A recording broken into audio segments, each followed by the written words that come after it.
It is September 15th, and for the next couple of days, you can pick up this Sega Genesis controller for free with purchases of 130 US dollars or 130 euro at Lego stores or lego.com. Now, this applies to any theme, and with 260 pieces and 0 minifigs, I actually think this is an elite gift with purchase. In this review, I'm going to tell you why I think that is, and if you are a fan of cool builds or Sonic the Hedgehog, you're definitely going to want this.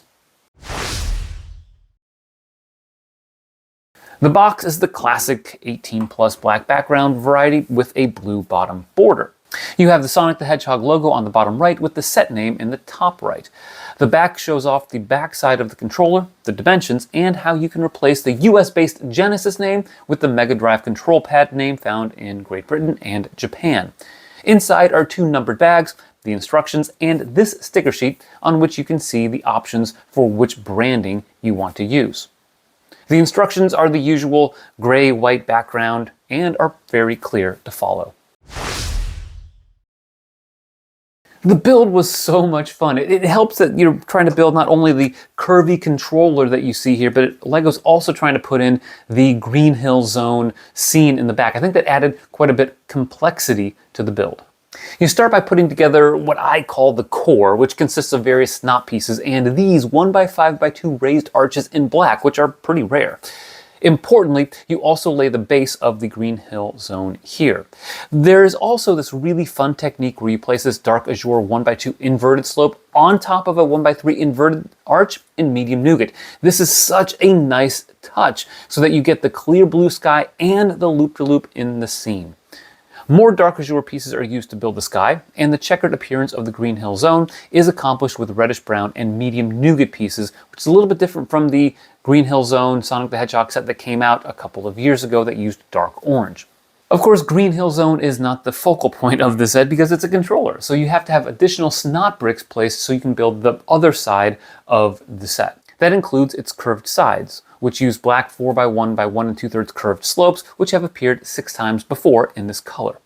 Building the controller side means using lots of various slopes, including the 3x3 corner rounds that come in 9 total sets in black, along with more curved slopes. One final building technique that I enjoyed was using a T-bar and some wedge plates to fit in the start button. One last observation in terms of pieces, there is this 1x1 round tile with a spin attack Sonic.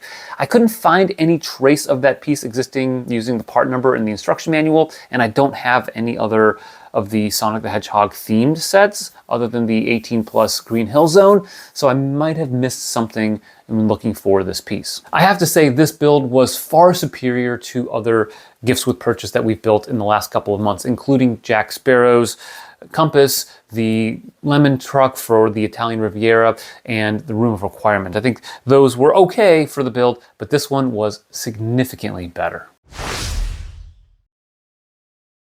So a great building experience is one thing that helps this set become elite, but it has to look great afterwards, and it definitely does.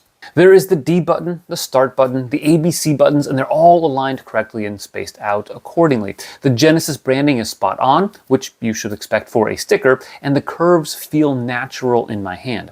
The proportions are pretty close to the actual controller, but not quite spot on. The controller is 6 inches wide compared to the 6.5 inches for the real thing. This is 4 inches high compared to the real world 3.9 inches. That said, it's a very close approximation to the real thing and definitely captures its essence. That said, the studs on the D button felt a bit awkward in my hand, even if they don't bother me aesthetically. The same is true for the couple of studs around the B button. Again, my complaint is with the feel, not the look, as exposed studs don't bother me. The bigger problem that I have with this, honestly, is just that black Lego pieces show off so many smudges, fingerprints, and dust. It's not something that I'm going to knock the set because the controller is black, but it is something you have to live with if you build with this color in Lego. There is a display stand that allows you to feature either side you want by using a seesaw mechanism. If you want to display the Green Hill scene, just raise that side, place the controller in, and voila. The scene looks fantastic with its Sonic Live sticker, the checkered pattern, the 16-bit graphic stickers. There are 2 trees, a crab perched atop a hill, and 2 coins that our speedy friend somehow forgot to pick up on his way through. Lego did a great job depicting such an iconic Sonic zone.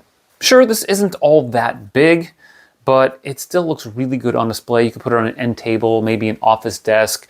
You could even put it amidst other gift with purchase or smaller creations that you have, and it would fit in really, really nicely. And it's very, very recognizable, whether you show it with the Genesis side facing out or the Green Hill Zone scene. There are a few reasons why I think this is an elite gift with purchase. The first is that it taps into our nostalgia, right? As a child of the 1980s and 90s, we definitely played with Sega Genesis games. When we were at friends' house, we had the Sega Game Gear, and so having this controller in my hands, just it feels like it's a natural, right? The second reason is the building experience. It was fantastic. All these different snot techniques and snot bricks and pieces that are used to accomplish both the controller and the Green Hill Zone was great. And the third one is that it's extremely well executed. LEGO had an objective when they created this gift with purchase. They stuck to it and they did it well. And I think that deserves mention here. And if you are a fan of Sonic the Hedgehog, or if you like these kinds of builds that are interesting, this is going to be a lot of fun for you. I don't even think you have to be a huge fan of Sega Genesis to appreciate how this came out. Now, of course, this is available only for a couple of days, as this review is being posted on September 15th. So how would you go about doing this? Well, if you are thinking about picking this up, you can get it with, of course, the Black Pearl. You can get also the Captain Jack Sparrow's compass. You could also pick this up for today, starting today, for the Willy Wonka set, right? That is coming out on the 15th as well. So that's another possibility that you can get with that. Alternatively, you could look at the secondary market. You can see that on Bricklink, this is going for around $30 US.